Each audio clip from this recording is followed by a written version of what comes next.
All right, welcome back, everyone. Today, we are tearing into the leaked script details of House of the Dragon, Season 3, Episode 2, titled The Sea of Blood. And let me tell you, the posturing, it is completely over. We are crossing the point of no return here, stepping straight into a realm of pure fire, blood, and some seriously desperate measures. Let's unpack the hidden details that only the hardcore fans are going to catch in this explainer. Okay, let's dive into this. Right off the bat, we're looking at a trifecta of impending doom. Rhaenyra's unyielding rage, Aemon's cunning strategy, and the looming Battle of the Gullet. These three forces are on a massive collision course, pushing the Dance of the Dragons toward absolute catastrophe. All right, let's move on to how this all starts. So, I really want you to picture this scene with me. We're back on Dragonstone, inside the chamber of the Painted Table. The atmosphere is it's incredibly heavy. It's dimly lit, shadows are kind of dancing on the stone walls, reflecting this dark, dark turn the war has taken. But look right there, sitting on that massive map, brand new wooden markers. And they aren't for noble lords or ancient houses, no.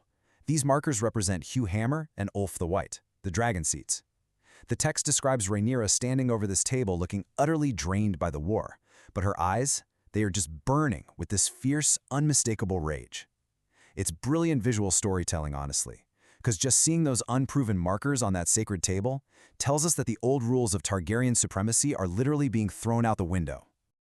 Now, what's super fascinating here is the profound ideological clash happening right in that very room. We're looking at two totally different mindsets going head-to-head. On one side, you've got Jacaerys' fear, which is completely logical, right? He represents the traditional power structure. His argument is basically, hey, these lowborn men might share our Valyrian blood, but they've shown zero loyalty to the crown.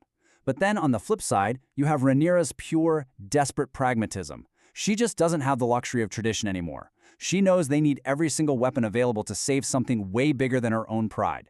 It's this intense contrast between a son trying to protect his family's immediate legitimacy and a mother who is willing to cross literally any boundary to win an impossible war. Let's actually look closer at Jacary's exact words here. He asks, full of anger, "Mother, we gave these bastards dragons, but can we trust them? They are of our blood, but not our loyalty." You can practically feel the resentment and the genuine panic in his voice. Jace is wrestling with a huge dilemma. I mean, think about it. Is blood really enough to guarantee loyalty? For centuries, the Targaryens thought their blood made them literal gods among men. But Jace is waking up to a terrifying reality. A dragon doesn't care about your fancy title. And a commoner with a dragon? Well, they suddenly have the power to topple kings. He is terrified they've just armed their own future executioners. And here is Rhaenyra's response. She speaks calmly, but with this incredibly deep, resonant authority. To win this war, we need every weapon we can get. If we want to save Aegon the Conqueror's dream, I must cross every limit. Just let the weight of that sink in for a second. She is willingly shattering the very foundations of her own family's exceptionalism. And she isn't doing it blindly. She knows the risks Jace is talking about, absolutely. But her determination is just absolute. This quote perfectly captures the crushing burden of the crown. It's not just about a throne anymore. It is a sacred duty, and she's flat out admitting she'll commit sacrilege against her house's traditions if it fulfills her ultimate purpose.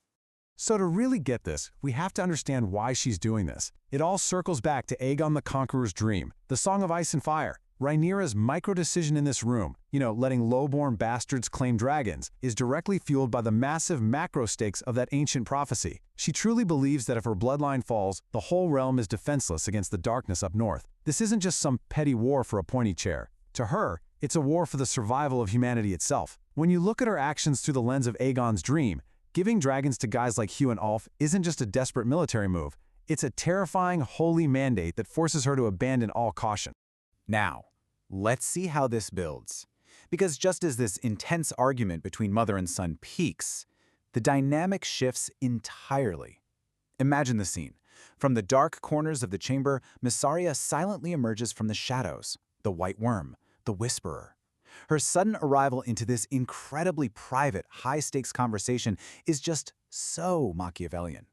She operates in the dark, right? Listening, analyzing, and stepping into the light only when she knows exactly how to manipulate the pieces on the board. Her showing up here signals a massive shift from raw military strategy straight into dangerous psychological warfare. And the advice she brings, it is absolutely brilliant. I like to call it the Messiah strategy. The core of this tactic is all about appearing as a savior to the common folk by granting them perceived power, which secures their absolute devotion.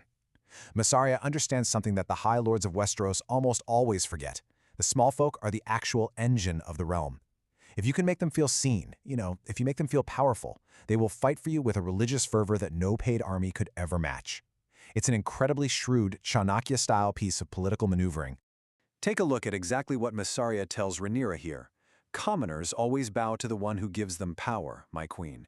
They just need to feel that you are their messiah. The subtext there is staggering. Mysaria is essentially teaching Rhaenyra the dark art of master manipulation. Notice she uses the word feel. The commoners don't actually need real systemic power. They just need to feel like Rhaenyra is their divine savior.